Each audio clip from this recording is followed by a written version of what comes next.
হরিরামপুরে ঐতিহ্যের চক্রবর্তী বাড়ির দুর্গা ও কালী পুজো। গ্রামের মঙ্গল কামনা ও দুর্যোগ নিবারণের জন্য হরিরামপুরের ব্লকের বেটনা গ্রামের মধুসূদন চক্রবর্তী বাড়িতে দুর্গা ও কালী পুজোর সূচনা করেছিলেন। বেটনা চক্রবর্তীর বাড়ি ছাড়া প্রায় 30 কিলোমিটারের মধ্যে আর কোথাও দুর্গা পুজো হতো না। তাই আশেপাশের গ্রাম তো বটেই, হরিরামপুর, বংশীহারি সহ বিভিন্ন এলাকার মানুষ পুজো দেখত জমাতেন চক্রবর্তী বাড়িতে। অষ্টমীর দিন বসত মনসা মঙ্গল গানের আসর। সেটা এলাকার মানুষের কাছে ভীষণ আকর্ষণ বিষয় ছিল। যদিও আজ আর সেই প্রথা নেই, তবু বহু বছরের ঐতিহ্য আঁকড়ে এখনো নিয়ম মেনে পুজো হয়ে চলেছে। একসময় মাটির কাঁচা দেওয়াল ঘরে মায়ের পুজো হতো, পরবর্তীতে মন্দির গড়ে তোলা হয়। মন্দির প্রাঙ্গণে গড়া হয় প্রতিমা। এবছরও মহালয়ার আগে প্রতিমা গড়ে তোলা হয়েছে। চক্রবর্তী বাড়ির পুজোয় সপ্তমীতে খিচুড়ি, অষ্টমীতে লুচি পায়েস আর নবমীতে বিশেষ ভোগ দেওয়া হয় না। আর মাত্র একদিনের পরেই মহালয়া। আর তার আগে বেটনা চক্রবর্তী বাড়িতে এখন পুজো ঘিরে জোর কদমে প্রস্তুতি তুঙ্গে।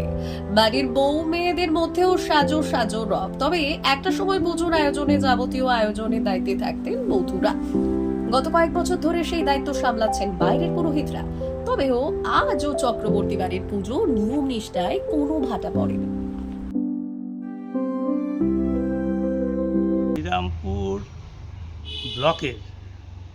হরিরামপুর ব্লকের আমরা অন্য ব্লক সম্বন্ধে ধারণা নেই।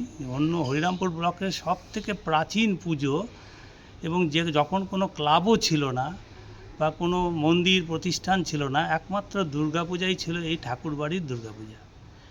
এতদ এলাকার অন্তত 15-20টার বেশি গ্রাম আছে, যে গ্রামের মানুষরা এসে সেই সময় পুজোতে তারা অংশগ্রহণ করত এবং যে যা সামর্থ্য অনুযায়ী পুজোতে সাহায্যও করত। সেইভাবেই পুজোটা চলে এসছে। হ্যাঁ, তো এটা এবার কত বছরে পদার্পণ করছে? এবার 194 বছরে পদার্পণ, 193তম পুজো হয়ে গেছে। পুজো কোনোদিনই ছেদ পড়েনি, হয়েই এসছে। আর এটা 194তম পুজো। প্রতিমা তো সাবেকি প্রতিমা, একচালা প্রতিমা, কাঠাম আগের থেকেই কাঠাম থাকেই, সেটা কাঠাম প্রত্যেক বছরই ওই একই কাঠামে পুজো হয়। হ্যাঁ, সাবেকি প্রতিমাই হয় এবং বহু প্রাচীন পুজো। আমাদের এই হরিরামপুর এলাকার মধ্যে, হরিরামপুর ব্লকের মধ্যে প্রাচীন পুজো। বিশেষ প্রতিবেদন, উত্তর বাংলার সংবাদ।